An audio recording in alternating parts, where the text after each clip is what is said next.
Hey everyone, welcome back to my YouTube channel. Today we are going to study the next chapter, that is models. There are 13 models in total and we'll read about all of them one by one. The very first is can. Where is can used? Can को आखिर हम use कहाँ करते हैं? तो it usually expresses ability or capacity. ये किसी काम को करने की क्षमता को बताता है या फिर कोई कितना काम कर सकता है, कितनी कैपेसिटी है किसी की, उस चीज़ को बताता है. And another thing, it is use to express permission. ये परमिशन भी दिखाने के लिए यूज़ किया जाता है. आगे जब हम एग्जांपल्स देखेंगे तो ये दोनों ही पॉइंट्स अच्छे से क्लियर हो जाएंगे. So the examples are, I can swim across the river. Second one, can I borrow your umbrella. I can swim across the river means मैं तैर कर नदी के उस पार जा सकता हूँ या जा सकती हूँ. इसने किसी भी पर्सन के एबिलिटी या कैपेसिटी को दर्शाया कि उसका उतना कैपेसिटी है कि वो तैर करके नदी के डायरेक्टली उस पार जा सकता है. The second one sentence, can I borrow your umbrella, ये परमिशन दिखा रहा है क्योंकि हम किसी से पूछते हैं क्या मैं आपका अम्ब्रेला ले सकती हूँ या ले सकता हूँ, तो यहाँ पे हमने परमिशन के लिए पूछा है रिस्पेक्टेड पर्सन से. Now the next word is could. It is used as past equivalent of can. Can का हम यूज़ करते थे प्रेजेंट के लिए, वैसे ही जब हम पास्ट में यूज़ करते हैं और हमें ज़रूरत पड़ता है कैन के सिमिलर वर्ड का, तो कैन है का जो पास्ट वर्ड है वो है could. It expresses ability to do an act. ये भी कैन की तरह एक एबिलिटी, किसी की एबिलिटी को बताता है कि कैसे वो किसी काम को कर सकते हैं या नहीं. Example, I could swim across the river when I was young. चूँकि ये पास्ट की बातों को बताएगा, इसीलिए यहाँ पे हमने ये भी फर्दर ऐड कर दिया है. Could is use to express the past things. So I could swim across the river when I was young. इसका मतलब ये है कि जब मैं बच्चा था तब मैं नदी के उस पार जा सकता था. जो भी ये इंसान है उसने अपने पास्ट के बारे में बताया है, इसने एबिलिटी शो किया. Now next one is, he said I could go. उसने कहा कि मैं जा सकता हूँ, मीन्स उसने परमिशन दिया मुझे कि मैं जा सकती हूँ. Got it? The next word is may. It is used to express permission, formal permissions. It is used to express possibility in affirmative sentences. It is used to express a wish. सबसे पहली बात, मे का भी use permission express करने के लिए होता है, लेकिन कैसा परमिशंस? Formal permissions. अब है it is use to express possibility in affirmative sentences. मैंने आपको बता दिया था कि अफर्मेटिव सेंटेंस, नेगेटिव सेंटेंस और इंट्रोगेटिव सेंटेंसेस क्या होते हैं, उनमें डिफरेंसेस क्या होते हैं, और ये सारे आपको मेरे प्रीवियस वीडियोस में मिल जाएंगे पढ़ने के लिए. सो मेक श्योर कि आप डिस्क्रिप्शन बॉक्स ज़रूर चेक करें और उन लिंक को विज़िट करके उन चैप्टर्स को भी पढ़ लें. जब भी हम अफर्मेटिव सेंटेंस यूज़ करते हैं तो उसमें ये पॉसिबिलिटी को दर्शाने के लिए यूज़ करता है. मैं जब हम एग्जांपल पढ़ेंगे तो ये और क्लियर हो जाएगा.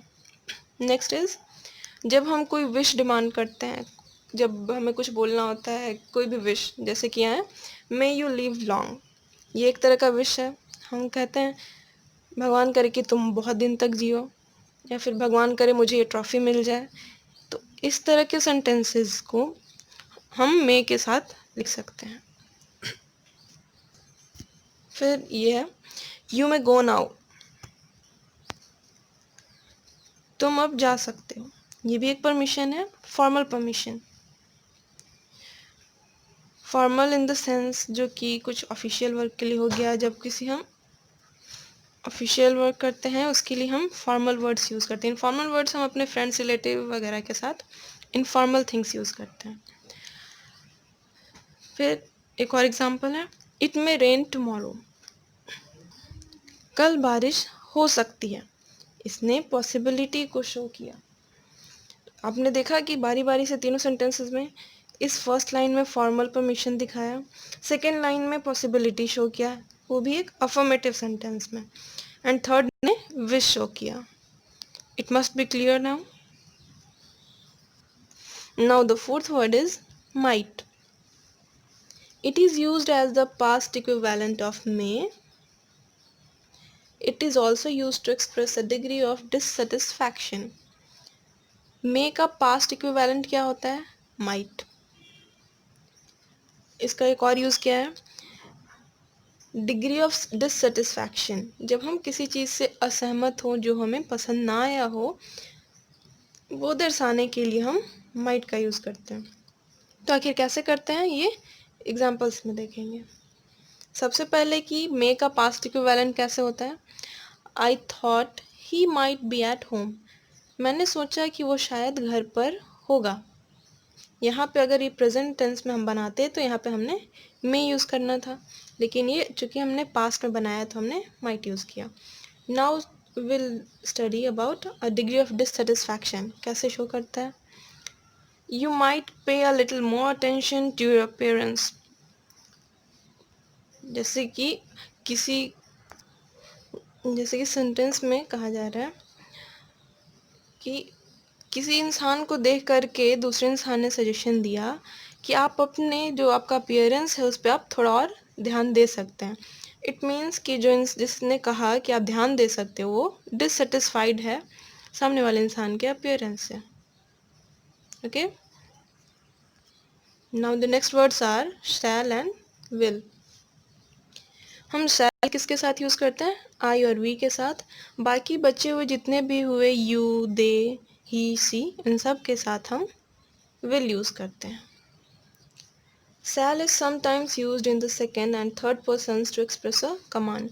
लेकिन कभी कभी हम लोग शैल का सेकेंड और थर्ड पर्सन्स में भी यूज़ करते हैं, जैसे कि यू या ही, सी के साथ भी यूज़ करते हैं. वो कब करते हैं. जब हमें कोई कमांड दिखाना होता है. जैसे कि यहाँ पे देखिए सबसे पहला example, he shall not inter my house again. हमने यहाँ पे कमांड दिया. चूँकि ये शैल है और शैल यूज़ होता है किसके साथ. आई और वी के साथ. बट एक्सेप्शन है यहाँ कि हमने कमांड देना है यहाँ पे, इसलिए हम शैल का यूज़ कर रहे हैं ही के साथ. Next is tomorrow will be Sunday. कल संडे होगा. We shall need to work. हमें काम करना चाहिए.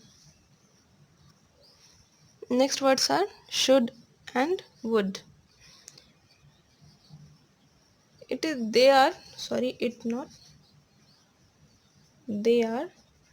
are used to express past equivalents of shall and will. जैसे हमने may का might पढ़ा था, past equivalent can का could पढ़ा था, वैसे ही shall will का should और would होता है. It is used in all persons to express duty or obligations. Should और वुड हम सबके साथ यूज़ करते हैं. और क्यों यूज़ करते हैं. किसी की भी ड्यूटी या ऑब्लिगेशंस को बताने के लिए हम शुड या वुड का यूज़ करते हैं. We should obey the laws. हमें कानून का पालन करना चाहिए. ये हमारी ड्यूटी है कि हमें कानून में जो भी लिखा है, जो भी बताया गया है, उन सब का हमें पालन करना है. ये हमारी ड्यूटी है या ऑब्लिगेशन है. She said she would carry my books. उसने कहा कि वो मेरी किताबों को लेकर जाएगी. ये एक तरह का बात हम कह रहे हैं, नॉर्मल बात है. ये हमारा कोई ड्यूटी नहीं है, बस उसने कहा कि वो मेरा बुक लेकर जाएगी. वो मेरा बुक लेके जाएगी और वो एक सिंपल पास्ट इक्विवेलेंट हो गया शैल शुड का. ओके. शैल विल का. Now the next word is must. Where is must use. It is use to express necessity और ऑब्लिगेशन. जब हमें किसी चीज़ की महत्वता, किसी चीज़ की ज़रूरत के बारे में बताना होता है तो हम मस्ट यूज़ करते हैं. फिर इट रिफर्स टू प्रेजेंट और द नियर फ्यूचर. या तो हम ये प्रेजेंट के लिए यूज़ करते हैं या फिर जो थोड़े समय बाद ही फ्यूचर में होने वाला है. It can also express logical certainty. Logical मतलब लॉजिकली अगर हमें कुछ लगता है कि ये चीज़ होने वाला है, उसके लिए भी हम मस्ट का यूज़ कर सकते हैं. Examples are we must get up early. हमें सुबह जल्दी उठना चाहिए। हमें ज़रूरी से ज़रूरी जल्दी उठना चाहिए, एक तरह का ज़रूरत है। हमें बचपन से ही कहा जाता है कि हमें जल्दी उठना चाहिए, लेकिन हम भी जल्दी नहीं उठते हैं। But being a student I will advise you कि आपको जल्दी उठना चाहिए। She must have left already, वह जा चुकी होगी, वह पक्का जा चुकी होगी। The next word is out to. It is used to express moral duty and moral teaching. It can also be used to express probability. जब कोई हमारी मोरल ड्यूटी है या फिर मोरल टीचिंग है, उसे एक्सप्रेस करने के लिए हम आउट टू का यूज़ करते हैं। या फिर कोई पॉसिबिलिटी को अगर हम बता रहे हैं, उसके लिए भी हम आउट टू का यूज़ करते हैं। Examples are we ought to respect our elders, हमें अपने बड़ों की आदर करनी चाहिए। ये हमारी एक मोरल टीचिंग है जो हमें सिखाया जाता है। फिर prices out to come down soon, यहाँ पे हमने प्रोबेबिलिटी को शो किया कि ऐसा हो सकता है कि पैसे जो हैं वो सारे सामान के पैसे कम हो जाएं।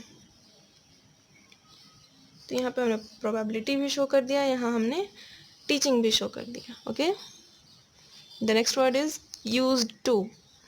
It is used to express a discontinued habit. Existence of anything is shown in past tense. Used to जब भी हम यूज़ करते हैं तो वो सेंटेंस पास्ट टेंस का होता है, और ये हम वैसे हैबिट को बताने के लिए यूज़ करते हैं जो कि हमने पास्ट में करा था लेकिन प्रेजेंट में वो अब नहीं रहा, वो डिसकंटिन्यू हो चुका है। Clear?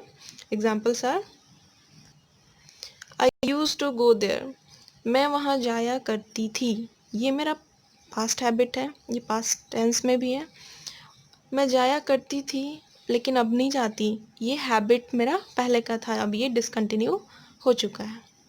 She used to play guitar, वह गिटार बजाया करती थी लेकिन अब नहीं बजाती, ये डिसकंटिन्यूड हैबिट है। Clear? So guys, the last words are need and dare. Both are used as modal verbs and main verbs. दोनों को ही हम मॉडल वर्ब की तरह भी यूज़ करते हैं और मेन वर्ब की तरह भी।